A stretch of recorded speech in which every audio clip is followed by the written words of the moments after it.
जय हिंदू राष्ट्र। आज 6 दिसंबर है।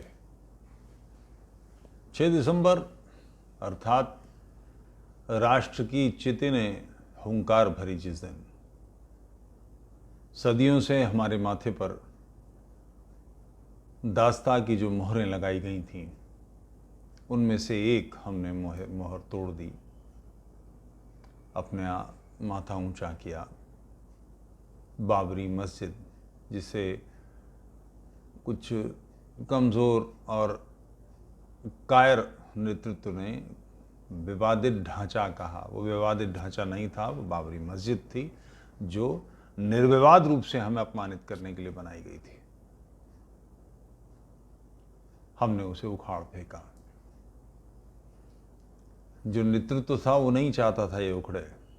वो इस मुद्दे को राजनीतिक मुद्दा बनाकर रखते थे, जिसको चाहते थे दूर तक चले। इसी कारण इसके जो नायक थे, तथाकथित नायक, क्योंकि नायक तो समाज था, राष्ट्र था, मातृ संगठन था, आडवाणी जी, वो तुरंत वहाँ से अयोध्या से निकले, दिल्ली आए और उन्होंने नेता प्रतिपक्ष से इस्तीफा दे दिया, त्यागपत्र दिया। प्रेस कॉन्फ्रेंस में ये कहा कि ये मेरे जीवन का सबसे काला दिन है। बाबरी मस्जिद टूटना काला दिन है। ये समय आडवाणी जी ने आत्महत्या की कोशिश की, ये ऐसा समय था। अपने साथ साथ पार्टी को ले डूबे। ऐसी तैसी हो गई राजनीतिक दृष्टि से। उसका कारण है कि ये नेतृत्व, हमारा नेतृत्व, हिंदू चेतना का उभार अपने पक्ष में करता है। इस उभार के आधार पर सीटें लाता है और फिर उसके आधार पर राजनीतिक अपनी दृढ़ता स्थापित करता है, अपनी सत्ता स्थापित करता है। धर्म के लिए, राष्ट्र के लिए कार्य नहीं करता। बाबरी मस्जिद मुद्दा बनना चाहिए, ये तो था। बाबरी मस्जिद टूटकर राम जन्मभूमि बने या बाबरी मस्जिद टूट जाए, इसमें दिलचस्पी नहीं थी। टूट गई तो फिर ये राम जन्मभूमि का मंदिर और ये सारा काम किया।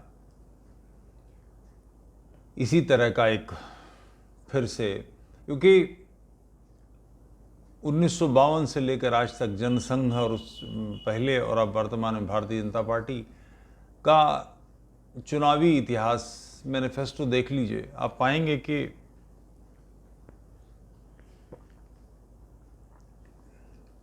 इन दलों को, हमारे दलों को, मैं स्वयं इसका हिस्सा हूँ, हिस्सा इसलिए कि वैचारिक दृष्टि से हूँ, विकल्पहीनता के कारण हूँ, विवशता में हूँ, मगर कुल मिलाकर जब जब इनके चुनावी वादे आए हैं तो उनको देखिए, आप पाएंगे कि हिंदुवाद के, राष्ट्रवाद के नारे देने में इनको कभी कोई कठिनाई नहीं होती। कई विषय उठा लेते हैं, इसमें कोई कठिनाई भी नहीं है। बाबरी मस्जिद के ध्वंस के लिए जो लोग एकत्र हुए थे, उन पर गोली चलाने वाले मुलायम सिंह और उनके साथी, उन्होंने पूरी तरह से इसका कैलकुलेशन कर लिया था कि इनके बाबरी मस्जिद के कारसेवकों पर जब गोली चलाएंगे, लोग मरे,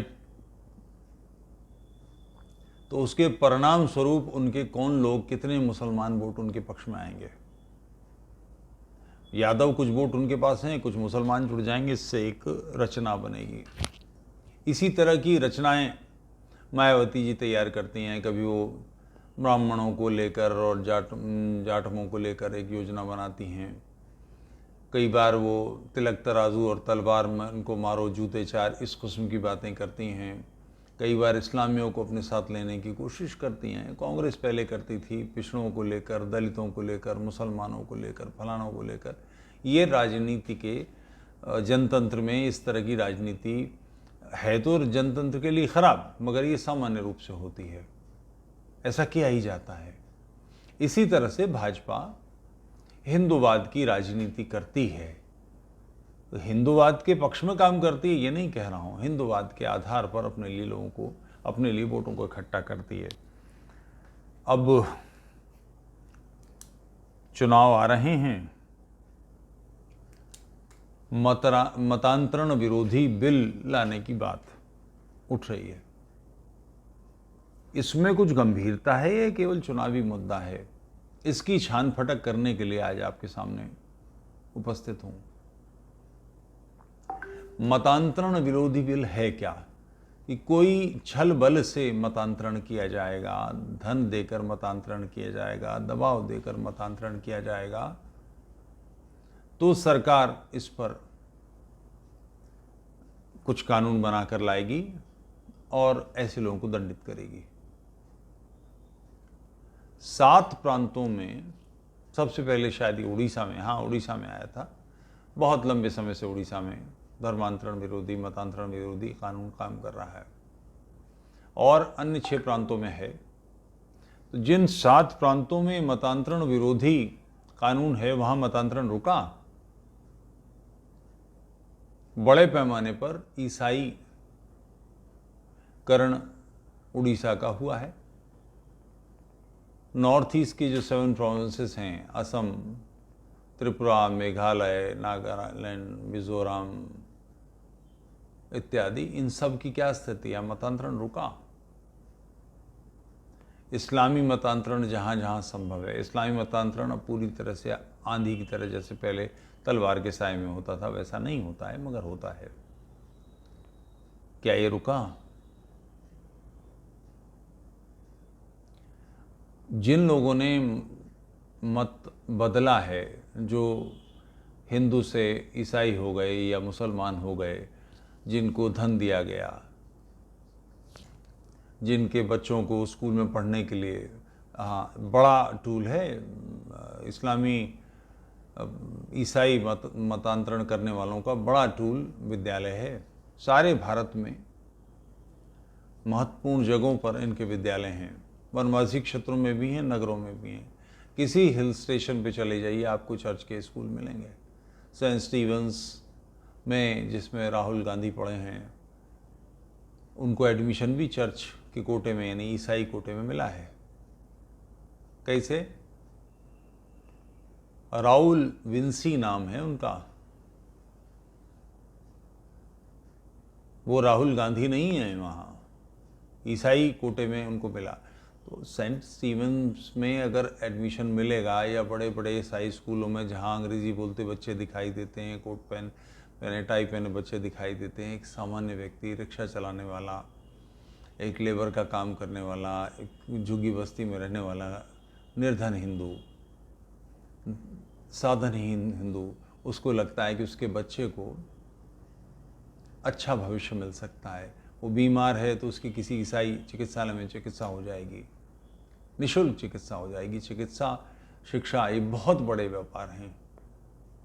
ऐसा नहीं कि इसमें हिंदू नहीं है, बड़े व्यापार हैं, इसमें हिंदू भी काम कर रहे हैं, मगर ईसाई इस दृष्टि से काम कर रहे हैं और उनके पीछे ये ध्यान है कि वो लोगों को कन्वर्ट करेंगे। तो इनमें से कौन ये कहेगा कि उसको छल बल से, धन से मतांतरित किया गया? तो ये कानून किस काम का है? किस लिए लाया जा रहा है? हिंदुओं को ये बताना कि हम तुम्हारे लिए, ध्यान रहे, हिंदू बनकर नहीं काम हो रहा। हिंदू बन के काम होता तो ये चिंता करते कि ये काम राष्ट्र के पक्ष के हैं भी या नहीं। मतांतरण मूल समस्या है। राष्ट्र की जो मूल समस्या वो मतांतरण ही है। संगठन का अभाव मूल समस्या नहीं है। संगठन के आधार पर इसे टकराया जा सकता है, मगर असली समस्या मतांतरण है। हमारे लोग जो ईसाई बन गए, मुसलमान बन गए, वो हमेशा अराष्ट्रीय बन गए। मिजोरम में, नागालैंड में जो ईसाई समस्या है, उड़ीसा की, झारखंड की, और हमारे रायपुर के आसपास जो समस्या आ गई, मध्य प्रदेश से अलग हुआ, छत्तीसगढ़ का हिस्सा, जहाँ एक ये बड़ी समस्या है, आतंकवाद फैला हुआ है, माओवाद फैला हुआ है, उसके पीछे इसका कारण मतांतरण ही है, क्योंकि वो मिशनरी की सपोर्ट करते हैं उनको। राष्ट्र को तोड़ देने में उनकी रुचि है, राष्ट्र के टुकड़े कर देने में उनकी मानसिकता है, वो चाहते हैं ये काम करना चाहते हैं। तो इससे टकराने का तरीका क्या है? जिन टूल्स का वो, जिन उपकरणों का वो इस्तेमाल कर रहे हैं, उन उपकरणों को ध्वस्त करना। भारत में हजारों जगह ईसाई मिशन के स्कूल हैं। कैसे हैं? ब्रिटिश पीरियड में इन्हें लीज दी गई थी 99 वर्ष की, वो लीज खत्म हो चुकी है। उन लीज का नवीनीकरण वर्तमान सर्कल रेट पर होना चाहिए, या लीज की जमीनों को खाली कराया जाना चाहिए। इनमें भारतीय जनता पार्टी के नेतृत्व की रुचि है क्या? इस समस्या को इस तरह से टैकल किया जा सकता है। नैनीताल में, शिमला में, मसूरी में, पटना में, लखनऊ में, दिल्ली में, जहां आप जाएंगे वहां क्रिश्चियन मिशन के स्कूल हैं। सेंट फलाने, सेंट ढमाके, सब लफंगे थे सुसरे जिनके नाम पर ही बना रखे हैं स्कूल। मगर बड़ा तंत्र चल रहा है भारत की भूमि पर, बड़े पैमाने पर ये कार्य हो रहा है। इससे टकराने की मनस्थिति है। मतांतरण विरोधी कानून लाने से क्या होने वाला है? किस काम आएगा ये? क्योंकि अब उन्होंने नाम भी बदलने बंद कर दिए हैं। मतांतरित करते हैं, चर्च में लोग जाते हैं, मगर नाम बदल दिए हैं। नाम बदलते थे, पहले ईसाई लिखा जाता था, कन्वर्जन, जो कि कुछ जगह कन्वर्जन विरोधी लॉ आ गया तो उन्होंने उसका तोड़ निकाल लिया कि वो ये कर ही नहीं रहे।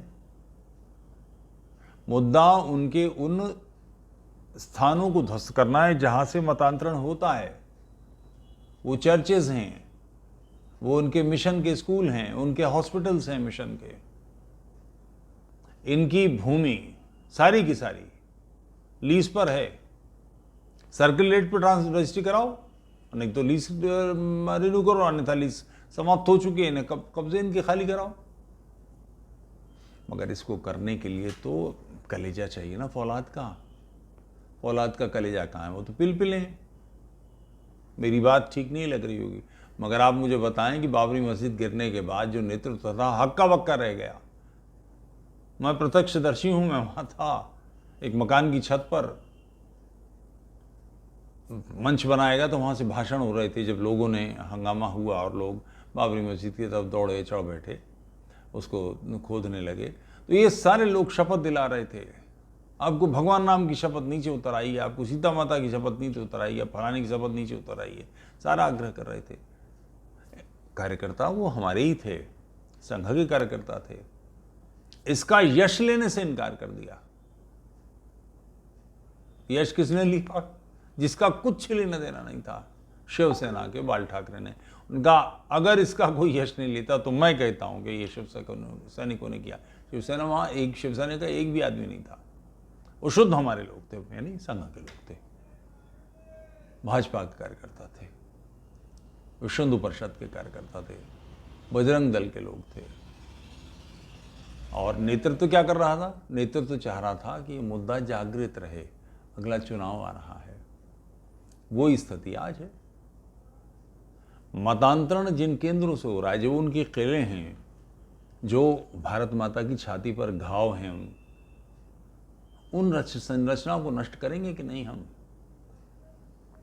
अगर हम उनको नष्ट नहीं करते तो फिर ये कानून तो ऐसा है कि कैंसर का, शरीर में कैंसर है और आप पुदीने की चटनी से उसका इलाज कर रहे हैं।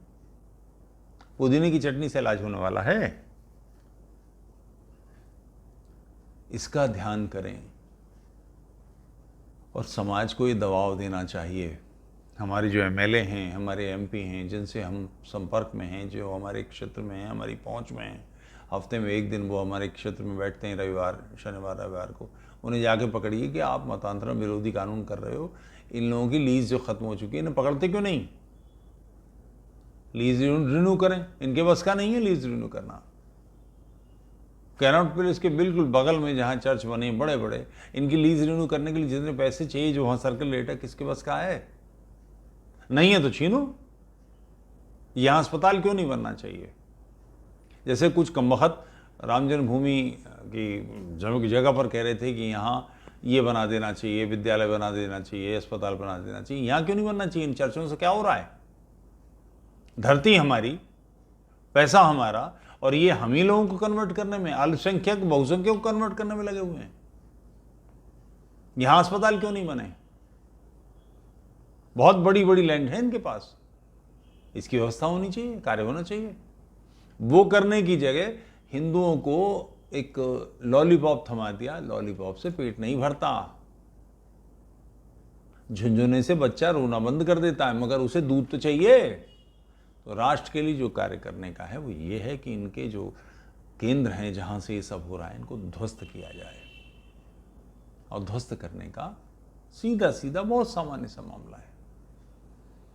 बाहर से आने वाले पैसे को रोका गया है, उसकी व्यवस्था की गई है, मगर जो अनिवार्य कार्य इनकी लीज खत्म हो चुकी है, इनको रगड़ दीजिए। ये बहुत आवश्यक मामला है। चुनाव के समय मुद्दे उठाना ठीक है, मगर उनको तार्किक परिणति तक पहुंचाइए। जय हिंद।